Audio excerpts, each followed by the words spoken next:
I am very excited. This is Ralph will know that I feel like a kid in a candy store at this point because he thinks he's going to be with me for an hour. I don't know if I'm going to let him go because it's going to be a lot of fun.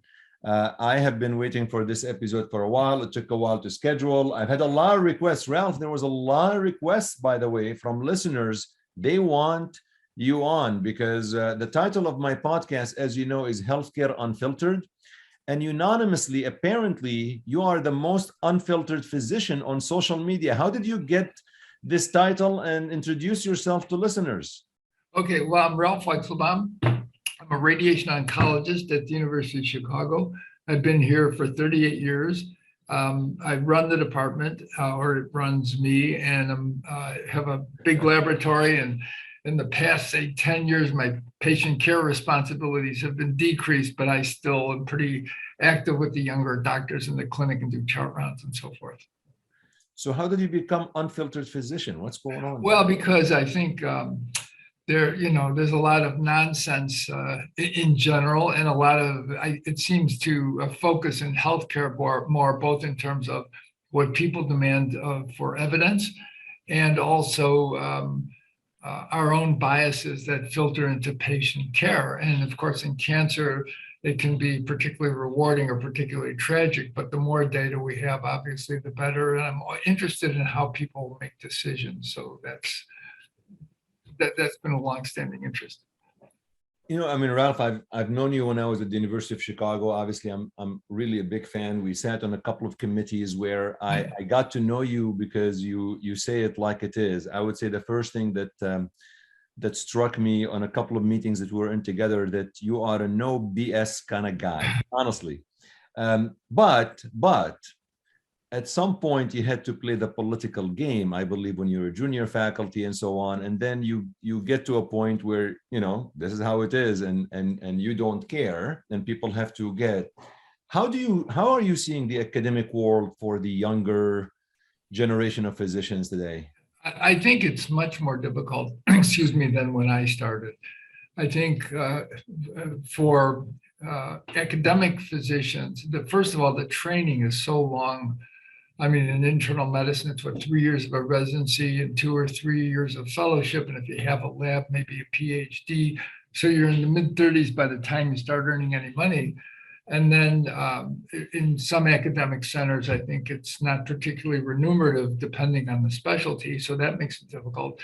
And then it's sort of like you do all this training. And then if you're on a tenure track, which I actually try not to use in our department, you've got 5 or 6 years to make it or not. And it's really, it seems to me that's too much pressure to put on any investigator, because, it's whether it's a clinical trial or whether it's a laboratory study, it can go wrong. And even if you've got 2 or 3, you can have a very talented individual and it can go badly. So what I've tried to do in our department is we have the basic scientist on a tenure track, and but for the physicists and the physicians, they're on a clinical track. I get the distinctions mixed up myself. And so I think we have one chance when you're a professor to move them over. It's more prestigious, but fundamentally no physician is going to work for their tenure salary. I think it's more prestigious, but why take a chance on getting fired? And so it gives the younger people a longer lead time to perform, whether it's to do clinical trials or write clinical papers or work in the lab. The other thing is I've tried to get enough money in the department to support the physician scientist, whether or not they get a grant. I think the grant getting business, when I started, it was actually, now it's a long time ago, 1 in 3, and then it went to 1 in 5, and now it's 1 in 10 or less. And again, this is ridiculous in the sense that it's like throwing darts at a dartboard, number one. And number two, it's the review of the grants has become almost a lottery.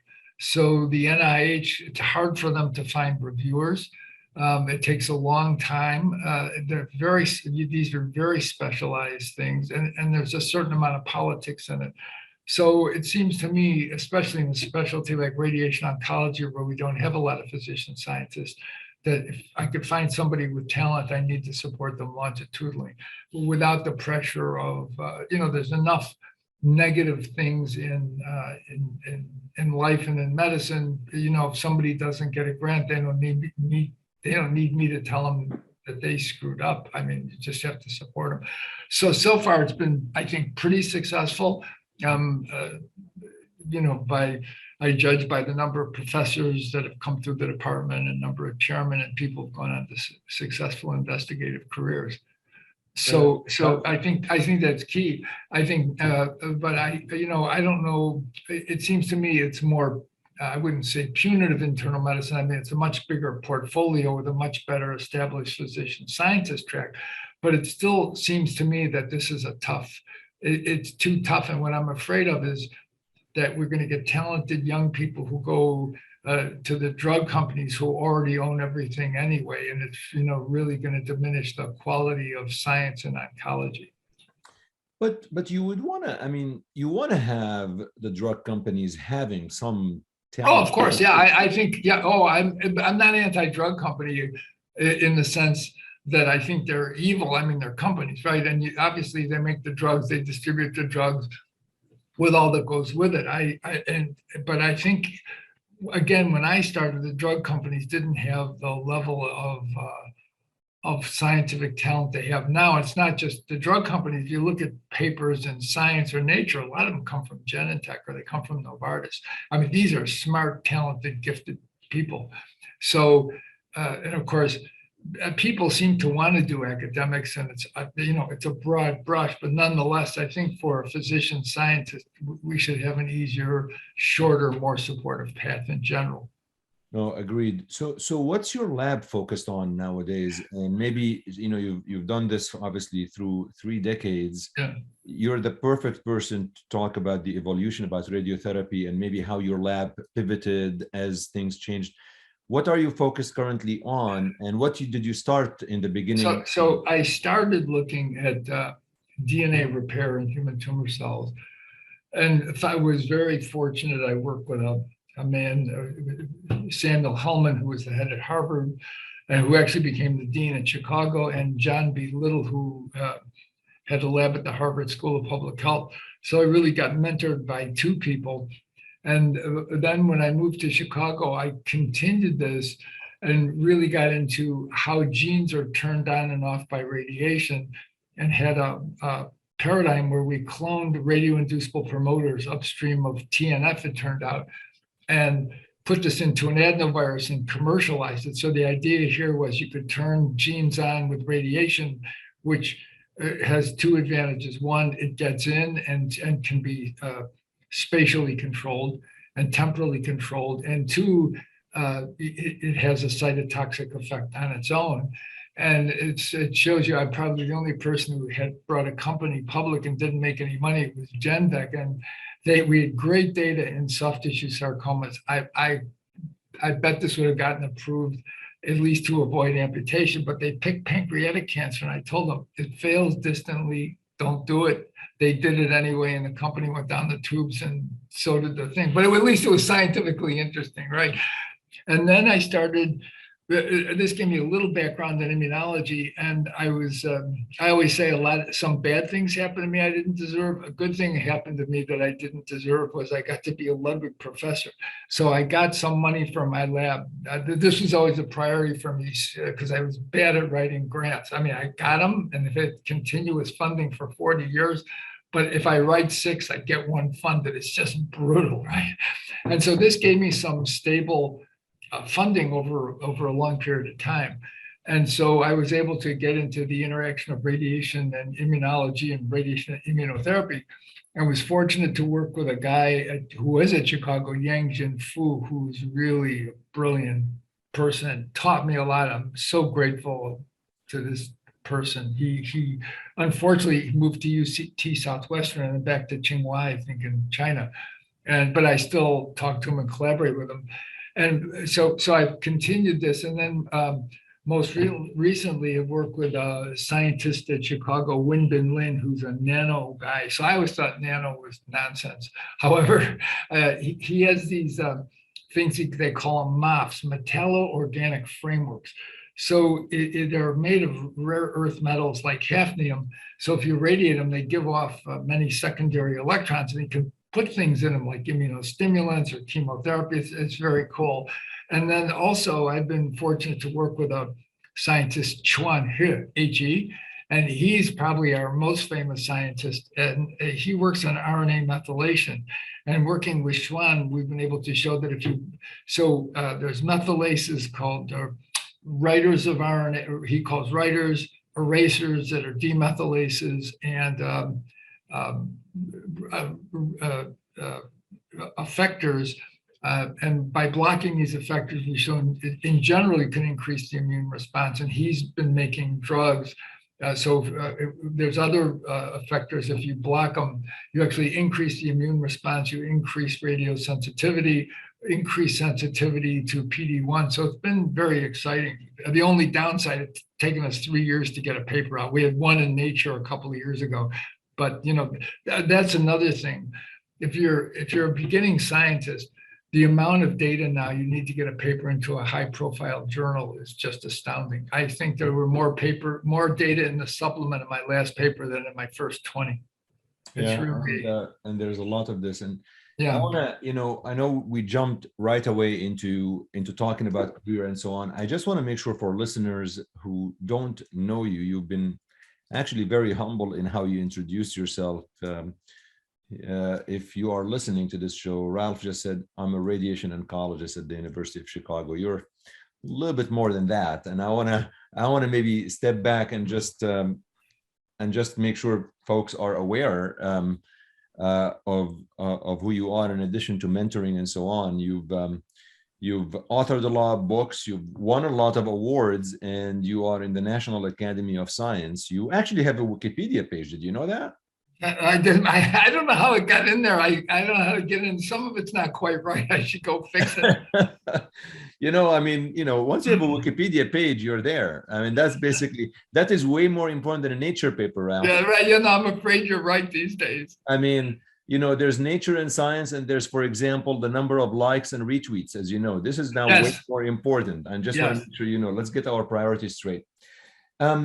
You bring up a lot of interesting things in terms of how your lab pivoted as things have changed, and the difficulties of what you're doing. How do you feel you've been able to maintain an administrative role, clinical role, and a basic science role?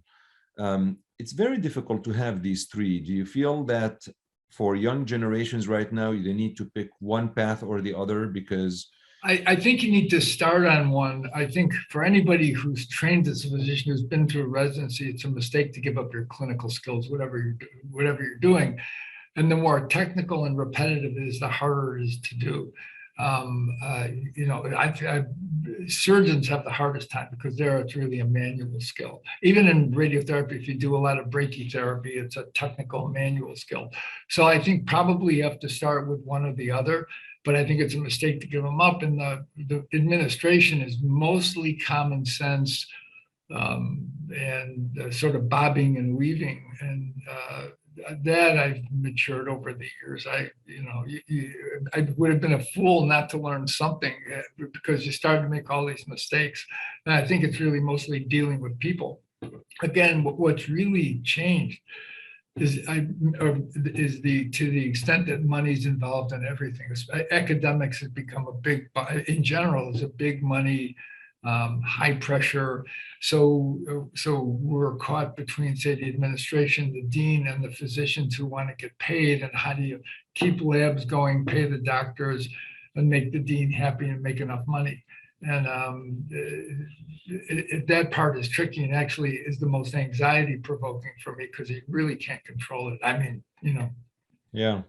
No, you can't control it. At the same time, you have the mission. I mean, as the chair and as the leader, you wanna mentor new faculty and new folks who are coming in, and the challenges, and you can only sugarcoat things so much. And I know you don't sugarcoat, you just say, although it's important not to be cruel. I mean, I've seen people be really not nice. I guess on a podcast. I mean, there's no reason for that. sometimes you try, or I try not to just jump into it and say, but after a minute or two, it's obvious. I mean, I would want, I always say in the lab, if you, or somebody, one of the junior faculty gives me a clinical paper, you better hear it from me than from the nasty reviewers, because you're going to hear it, right? You know it before you send it in. I think the hardest thing, and it hasn't happened to me too much, if a faculty is really screwing up, or if they're having problems, that's the hardest thing to deal with. Yeah. I think. Yeah. But that's really out of your control. So I thought what we would talk about a little bit more, now that we've talked about a little bit challenges in academia and so on, the progress in radiation oncology. I mean, I'll say, as somebody who had seen patients for 20 years, and although my focus was a little bit more on lymphoid malignancies and lymphomas, I had a little bit of prostate cancer presence as well. And in prostate cancer, there was a lot of application for radiation oncology, and it was really the opposite for lymphoma, in terms of the applicability of radiation therapy. But in terms of progress, as we talk about radiation therapy, take us maybe through a journey into when you started, how were things are, and maybe where are the milestones that occurred that really made monumental changes. And then I want to try to, once we get into the more sophisticated approaches, maybe go through pros and cons, as well as the trials or the lack of thereof that led to their use in clinical practice and clinical care. Sure. So I would say, and I want to talk about metastatic disease. So I'm an outlier in that I think that's a frontier for radiation oncology, but let me give you a more traditional answer and maybe use prostate as an example. So when I started, there was no PSA, there was not really there were primitive CT scans, no MRI. So prostate cancer was picked up by digital rectal exam, or men had BPH and they had chips, and you had chips from a TURP. And so we used to treat them. Mostly men had operations, so they got put on hormones. And in the 70s, a guy, Malcolm Bagshaw at Stanford, started treating prostate cancer with external radiation. And this sort of competed with Patrick Walsh at Hopkins, who wanted to do nerve-sparing surgery, who was a dominant person in the field.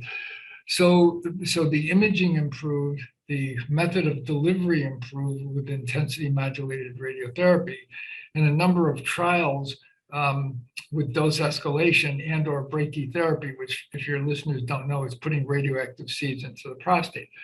So this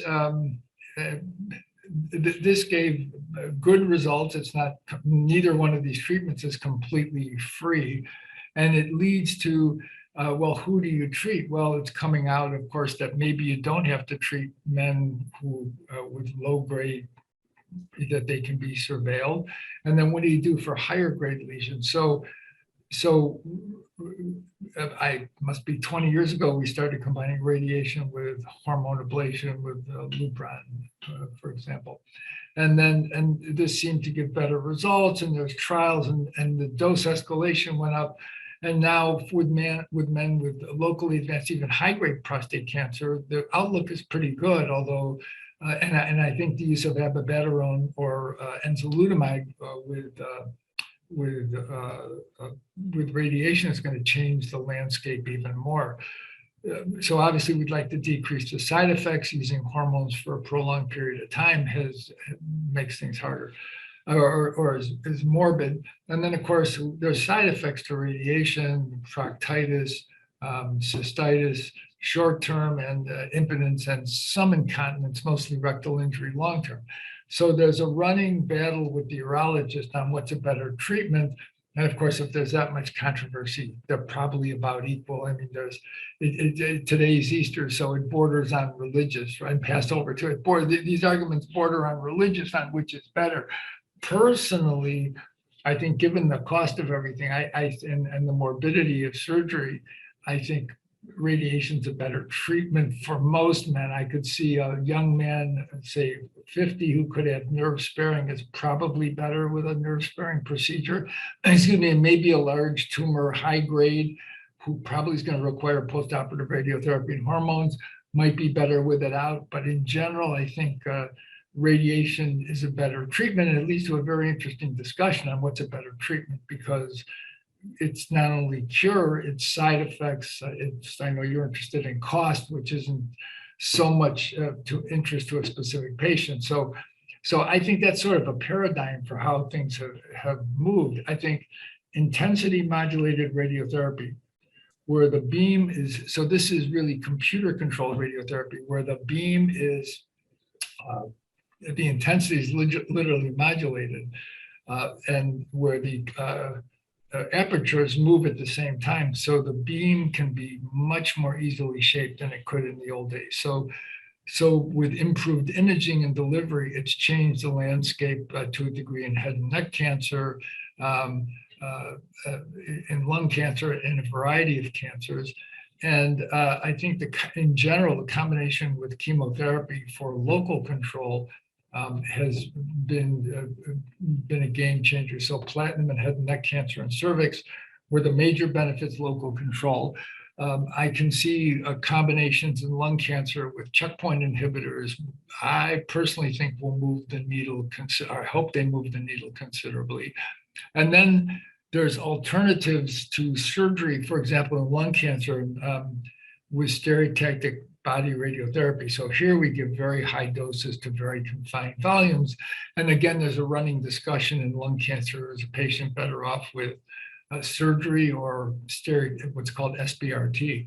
And I was just a visiting professor by Zoom at Hopkins, and I did a clinical paper with the residents, where there's a paper, I think it's in the Lancet, it's a 1-arm trial on SBRT for lung cancer from MD Anderson, and they conclude it's not inferior.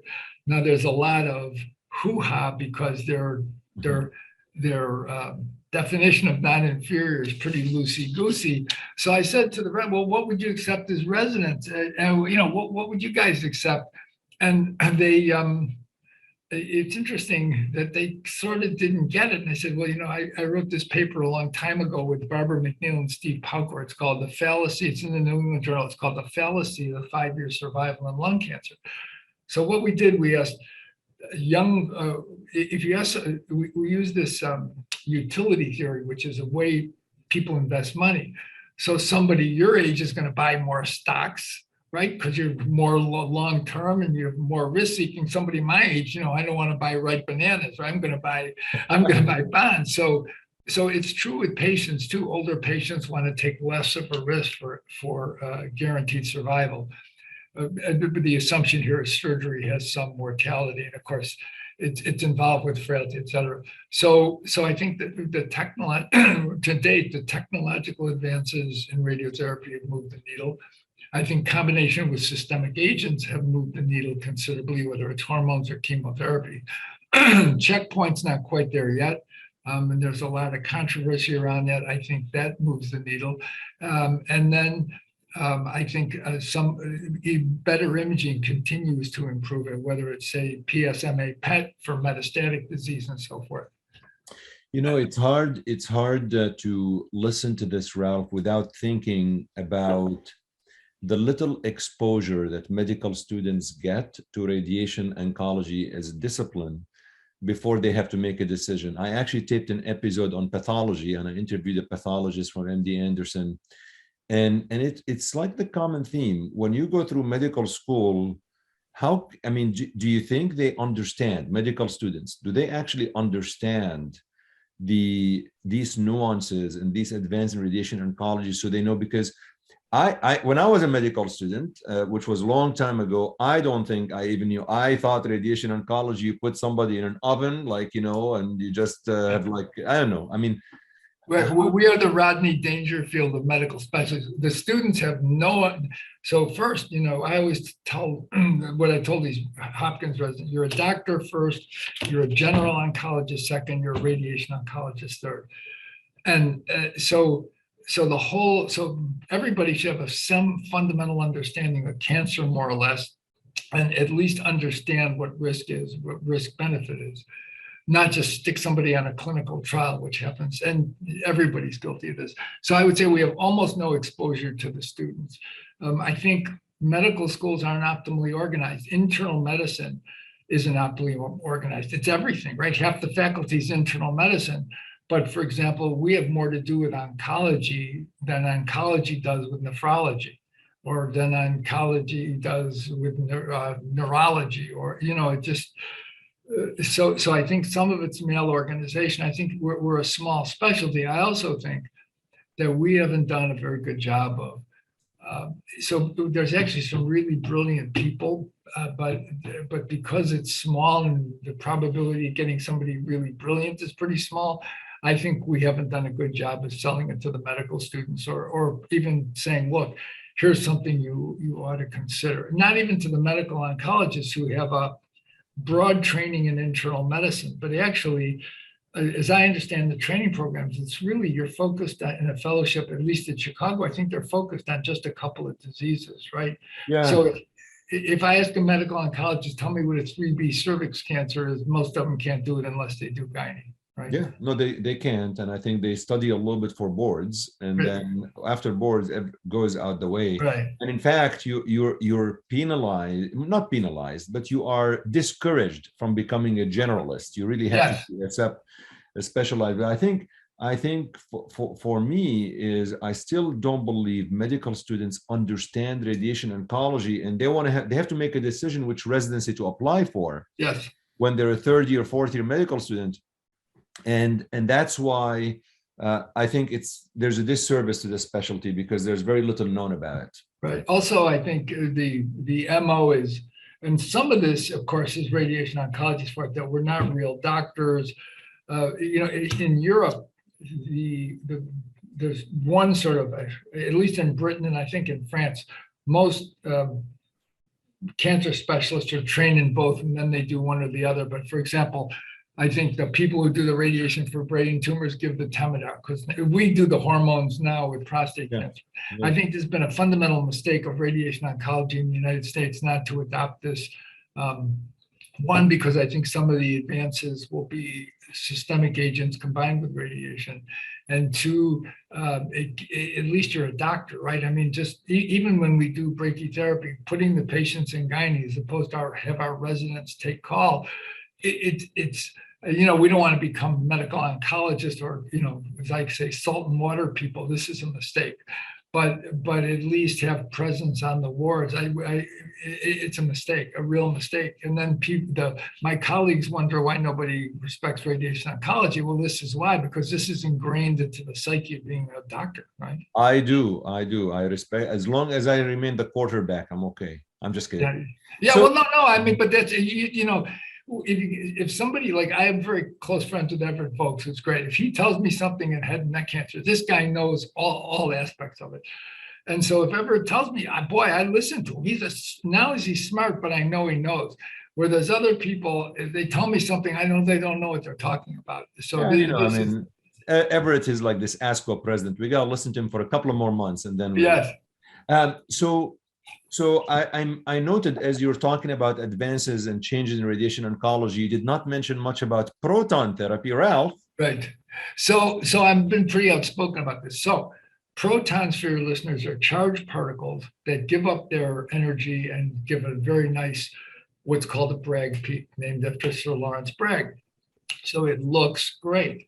However, the Bragg peak is usually pretty narrow, and so you either need to spoil it, that is, spread it out, or you need to use multiple Bragg peaks. I'm way oversimplifying. So it looks great, and I think it's not like I'm against protons. I think, like anything else, it needs to be tested. And finally, after 40 years, it's being tested, sort of. So what happened is that of many for-profit centers, but even at MD Anderson, it's run by in partnership with a for-profit organization. So this sort of undercuts its legitimacy, but not completely.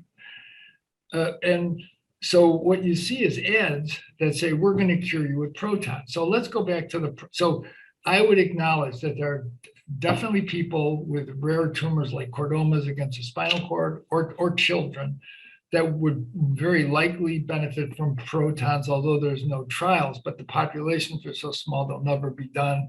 And if somebody could benefit, and we send patients for protons all the time, if we think the patient will benefit. I just don't think these are common enough to have more than one proton facility in every big city, tops, right? So with the protoneers, as they call them, are advancing protons for prostate cancer, for breast cancer, for lung cancer. So listen, maybe it's going to work, but my estimate is if the dose is the same, you're not going to have better outcome for tumor cure. And maybe there'll be less complications, but if you really look at this so far, it's not come out. I mean, it's a minor advantage at best, and in some cases it's actually worse because they're difficult to use and because of the biological effect of proton. So the study should have been done a long time ago. And it's very expensive to buy these, and it's expensive to operate them.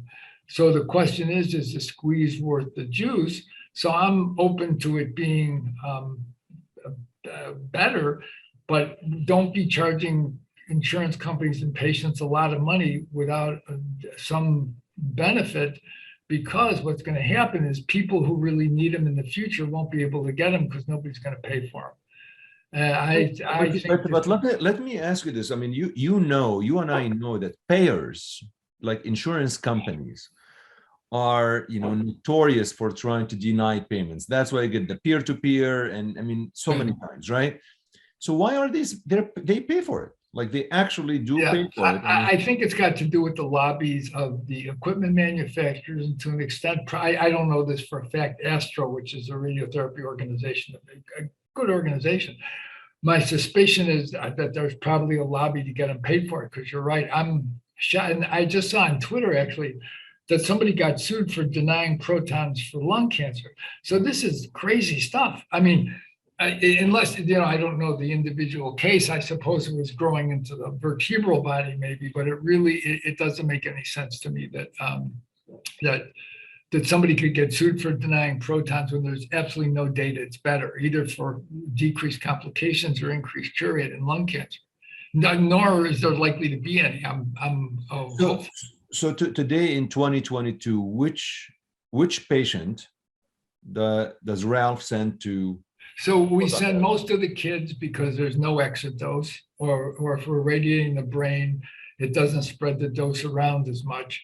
So that seems to me to be a good bet that'll be out. It might not be better, but to me, it looks like it could be better, and I think it will be better, because kids live a long time and they're going to develop second tumors, and you don't want a lot of exit dose. The other one are, say, chordomas against the spinal cord, or tumors in unusual locations where there's some critical structure near a tumor and you need to deliver a high dose to the tumor. And those are individual cases, but I have no trouble. If I think someone's going to benefit, I would send them for sure. But do you have, or do you need a prospective randomized controlled trial to demonstrate either superiority of proton therapy or lower morbidity? Absolutely, right. Especially in the big, these are one-offs.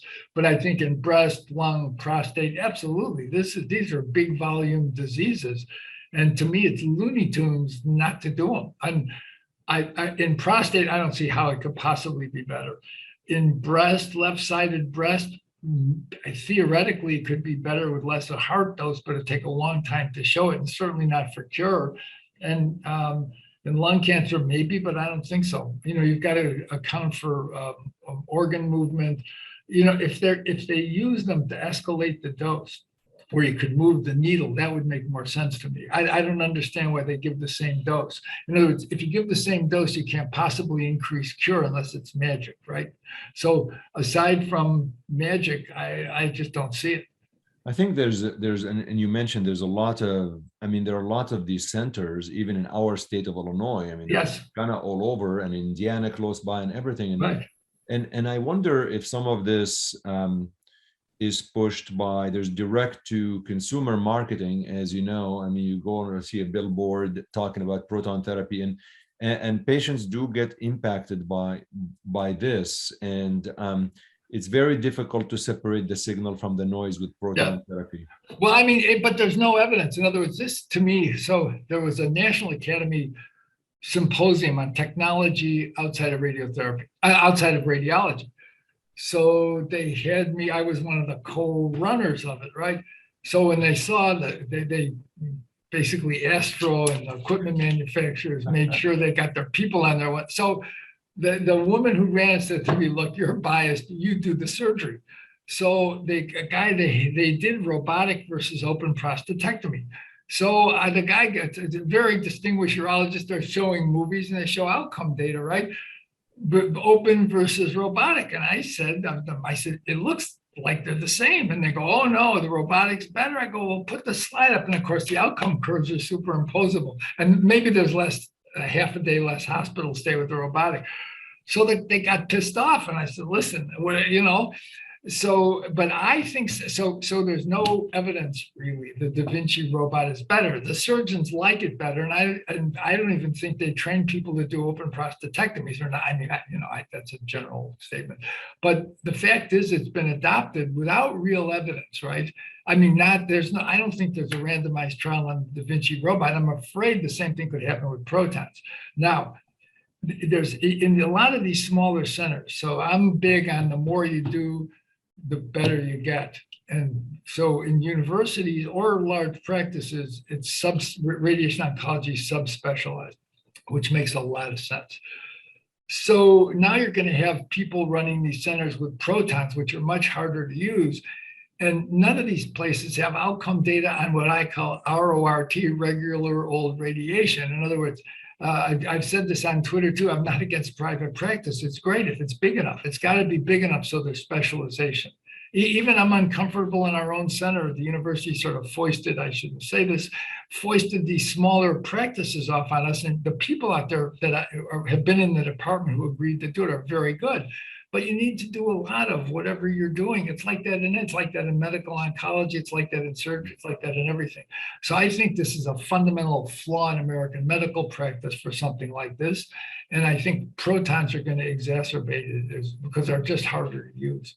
Now, I mean, yeah, when you talk about evidence, though, I mean, it's always challenging. Me and you have talked a little bit about this offline. It's so hard to know how much evidence do you need for something, and the type of evidence.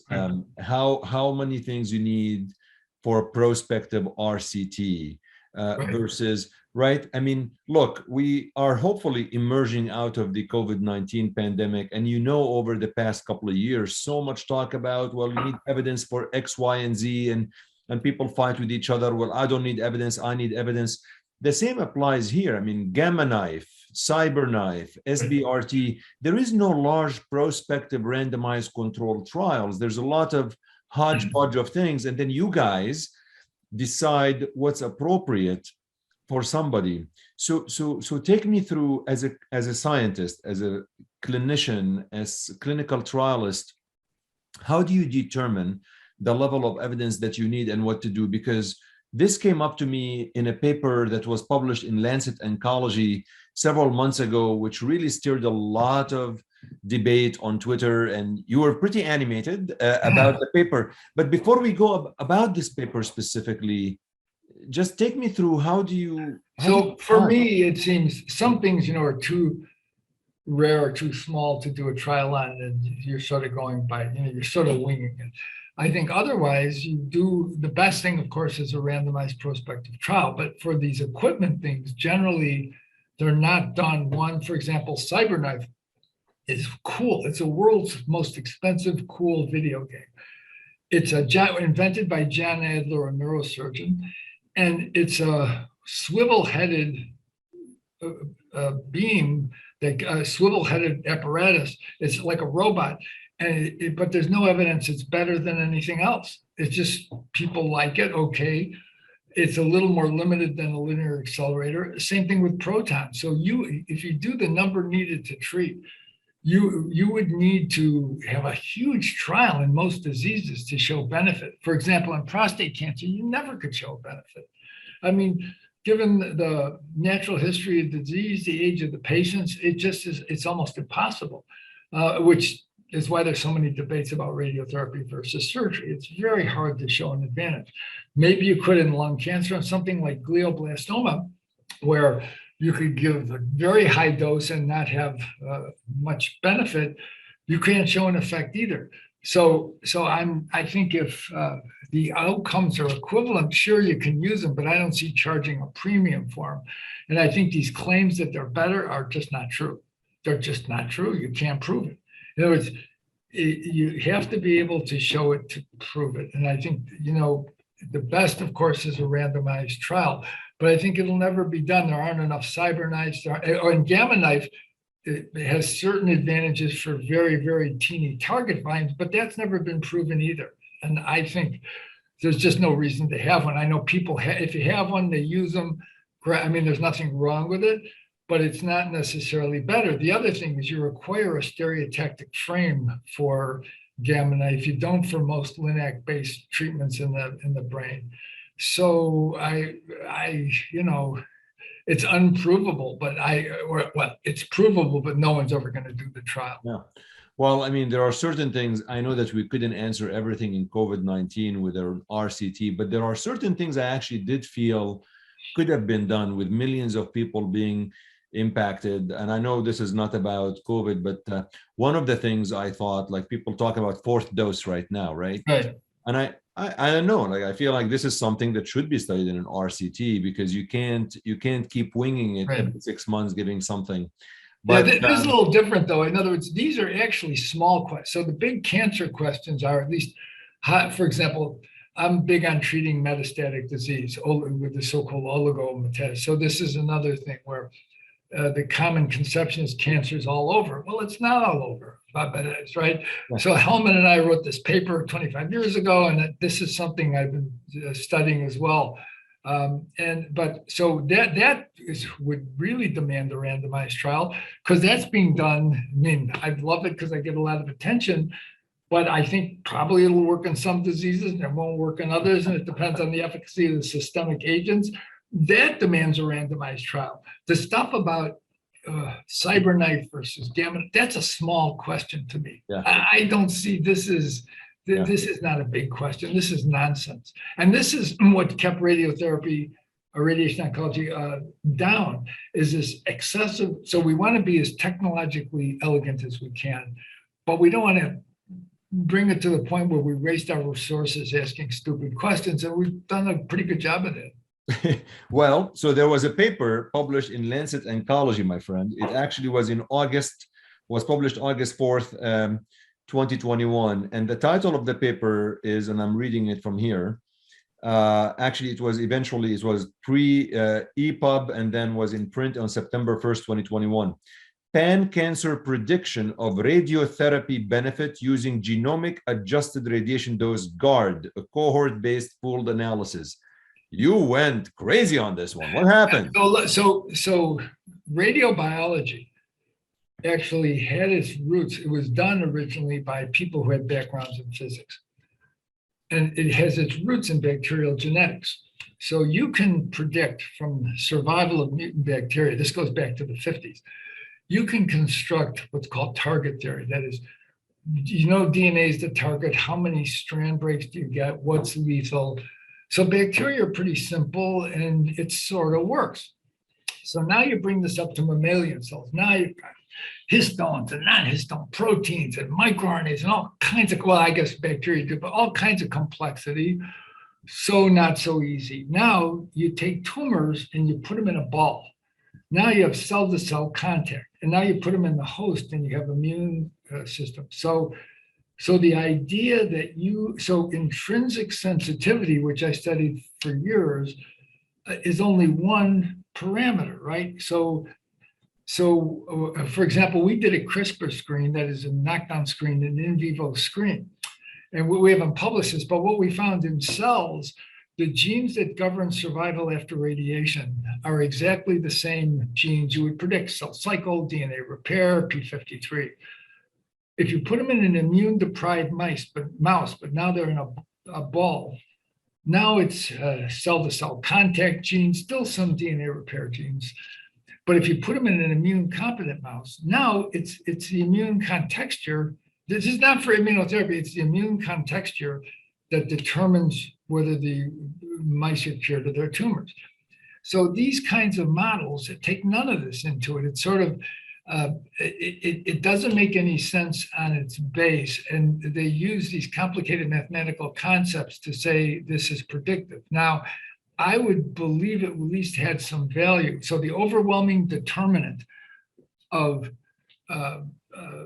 curability is, of course, the kind of tumor, but it's tumor size by and large. It's somewhat great, but tumor size.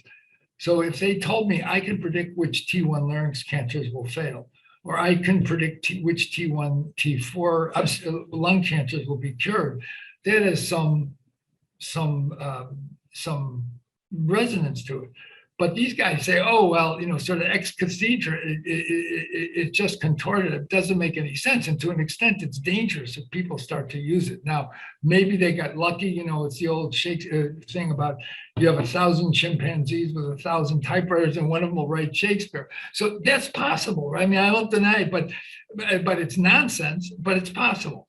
And so the danger is that people really believe this stuff and they start to use it, or that they, because even the much more precise test for the Decipher test, these are, helpful, but they're not as black and white as, I mean, it's a sliding scale, right? It's not, and they're mostly cell cycle genes. I mean, it's all believable in prostate and breast. Here, it's completely unbelievable. I mean, and it's transparent. It makes sense. It grows faster.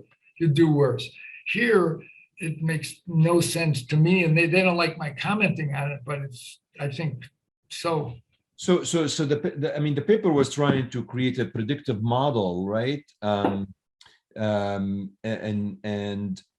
you just think the model was not did not. Oh, it's a model. In other words, I don't think you can model this. You can't have a model unless you know or most of the parameters.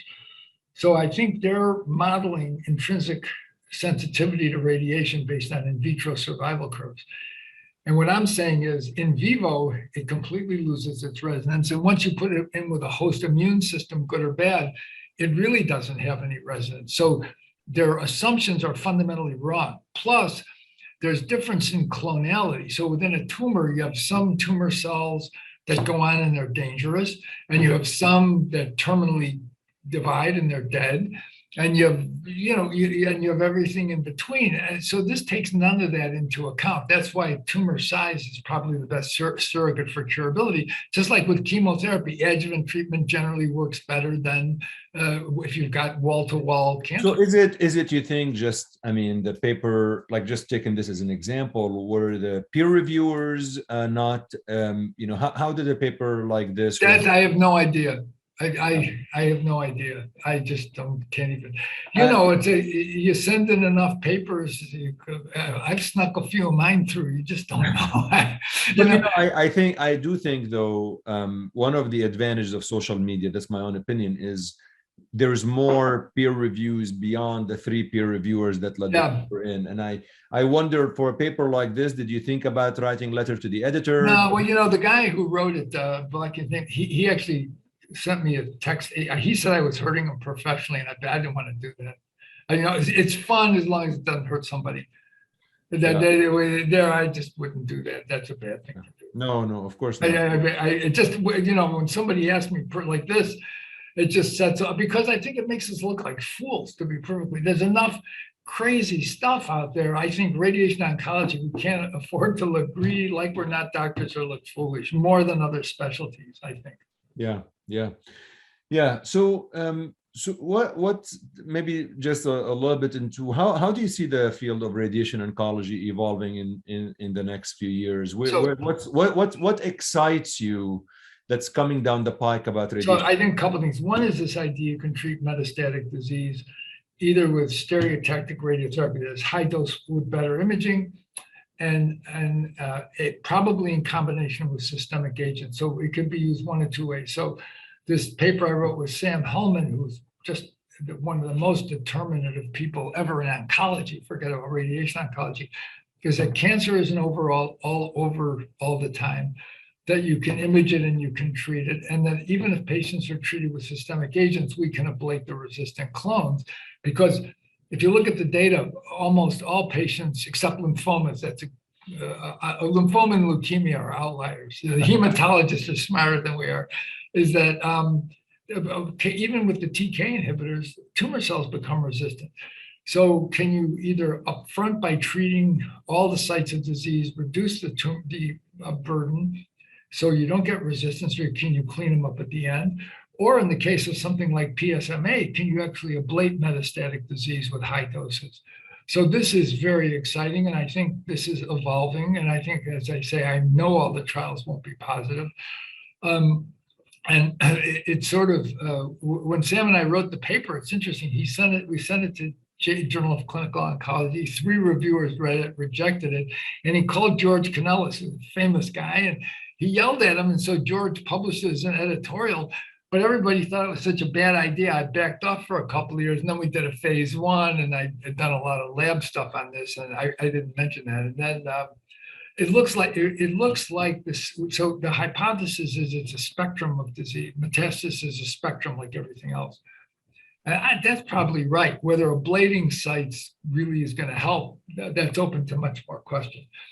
But the idea is when we stage patients, we should do it not only when we do personalized medicine, not only should we be looking for targets, but we should be looking for determinants of spread or how far it's spread. And there's a great paper by a woman, Seema Tarajic, that was in Cell or Cancer Cell from Tracer X in Great Britain. And she showed, actually, I almost cried because she quoted our paper. It's the first time it was cited in anything but some, And what she shows in renal cell cancer, that there are there are renal cell cancers that actually could be cured with surgery or stereotactic radiotherapy, a minority, of course, and they had a linear evolution, whereas patients who got early metastasis had punctate evolution. So this I find very exciting. And grafted onto this are new, what I hope will be new imaging and treatment techniques with radionuclides. So this is another fundamental mistake is, so I always say for radionuclide therapy, I'm certified but not qualified. So radiation oncology has let this go. Up till now, it hasn't been a big deal. I think this will be a really big deal, and it'll be a really big deal for 2 reasons. One is that we can identify metastatic disease and treat it with external radiation. And 2, I think that these radionuclides will add substantially in the long run to the treatment of metastatic disease. So I find this whole area very intriguing. Then you put it in with the improvements in TK inhibitors and immuno-oncology. I think to an extent, successful adjuvant therapy in breast cancer opened the door for breast conservation.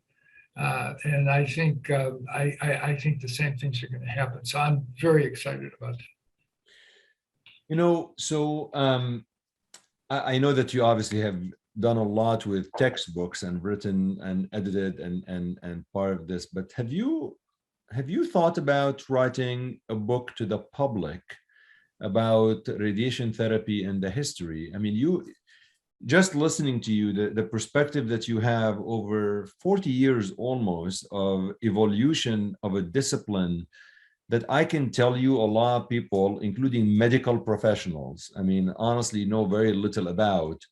When I was a fellowship program director back in my day, I actually made sure that my fellows I worked out with the radiation oncology department, and the fellows spent more time than was required by the ACGME, frankly, because I felt they had no clue what actually happens there. And by large, it was very popular that they just got to know something that they had no idea what goes on. So I guess when you think about the history of radiation oncology and the discipline, have you thought about writing a book about? I did, so there are these books that are pretty thorough. So I don't know if you've ever read The Court of the Red Tsar by Simon Sebag Montefiore. He's actually, his brother or his nephew or something's on our Twitter feed. He's a radiation oncologist in Great Britain. So he writes, so this is about Stalin's personal life. So Stalin, I'm sure your listeners know, the greatest mass murderer of all time, up there with Hitler and Genghis Khan. This guy was nuts, right? but it's so entertaining that you can really learn a lot of history. Well, radiation oncology had some real rogues that nobody talks about. Right. So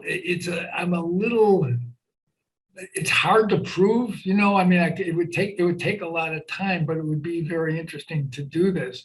I think the early people really swam against the stream, my impression is. So, for example, Coutard in France, who really was the first one, people give Madame Curie credit, but it was really Coutard who did fractionated radiation.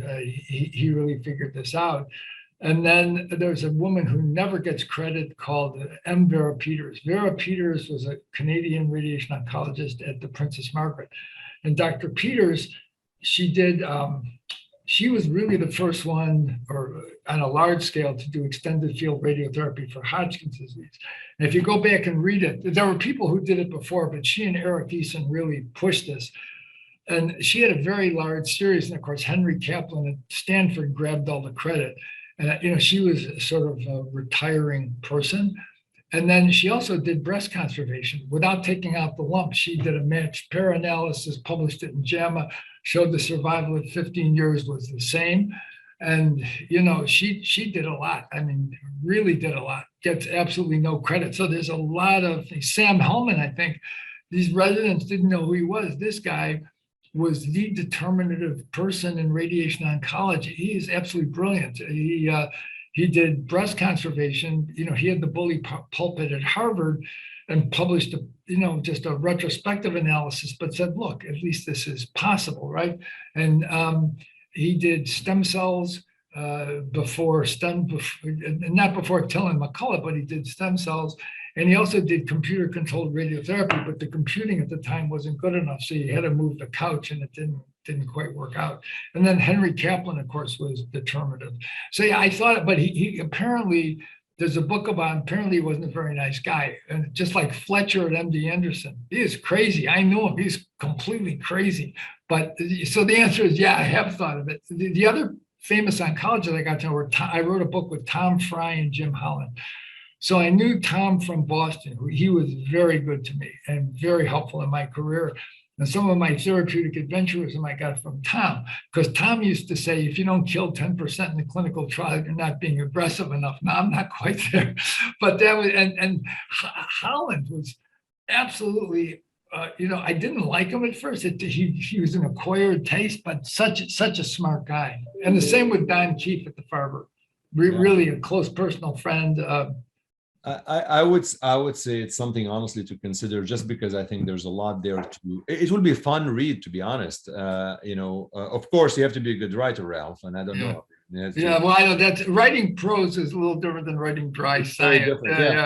But one of your radiation oncologists was an EPA commissioner or something. I mean, at some point. Oh, Stephen Hahn. Nice guy.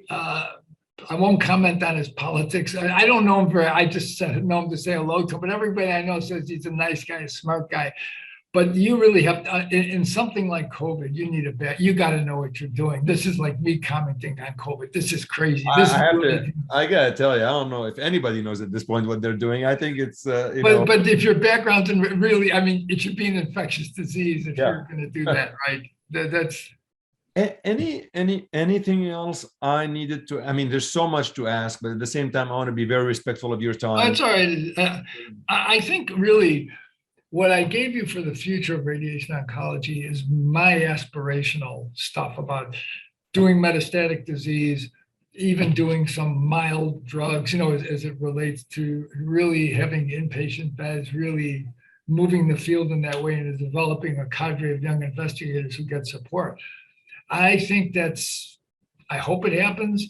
I think the odds are against it, just by the way society's evolved, by the way the specialties was 10 years ago very popular, much less popular. And I suspect it's, it's got to do with unfortunately, with the people who are sort of running the show. It's that's a hard thing to change.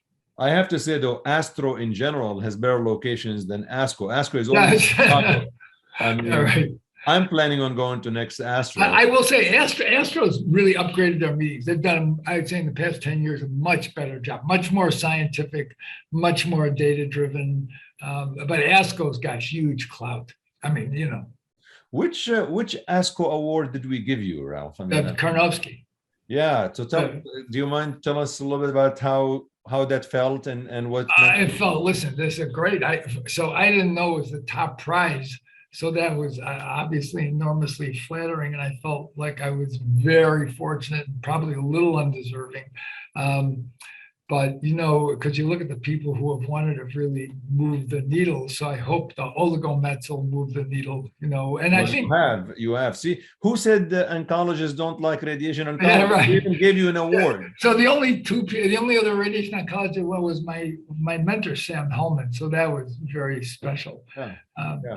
Yeah, I'm not that popular, to tell you the truth, the radiation oncologist. I shouldn't say this, but I'd never gotten the gold medal of Astro, probably because I didn't go to a meeting for 20 years. And so, but then when I won the Karnofsky, all of a sudden I got the gold medal. So that was. So what's next for you? Are you thinking of slowing down a little bit? What's going on? I like what I'm doing. You know, my wife wants me to slow, but I'll tell you the truth. I'm compelled by the science. I'm truthfully compelled by the tragedy of cancer. You know, this is, you had a very moving article in JCO on your interaction with the patient. This is, I mean, I really admire you for writing it down, and you wrote it in a really compelling way. But this is terrible. I mean, you know, when I go through the cases on Friday, you want to kill yourself. You just wonder how this happened. I mean, you know how it happened, but I mean, it's as a human being. So that really compels me. Plus, I'm interested. Plus, I don't have many hobbies. So I got my kids and my grandkids. So you know, it's either that or watch baseball all day. I don't even play golf. Do you have any of your kids are in medicine? Yes, our oldest is a psychiatrist, and you know, it's funny when your kid's a psychiatrist. This is the same kid, you know, you wonder, because now at dinner parties, you know, people look over to him for wisdom. You gotta be careful. You gotta be careful what you say. Every word he's watching. Yes. And the fiance of our youngest is he has an MBA, but she's doing a fellowship in pulmonary medicine. So maybe she'll bail me out one day. Yeah. Look, this has been such a pleasure to be with you. I can't thank you enough, really, Ralph. This was amazing. I really appreciate it, and thank you. I'm very flattered you'd want to talk to me, and I love your tweets and I love your articles, and I'm going to dial in now that I know it's on YouTube. Absolutely. All right. Thank you so much, Shadi. I appreciate it very much.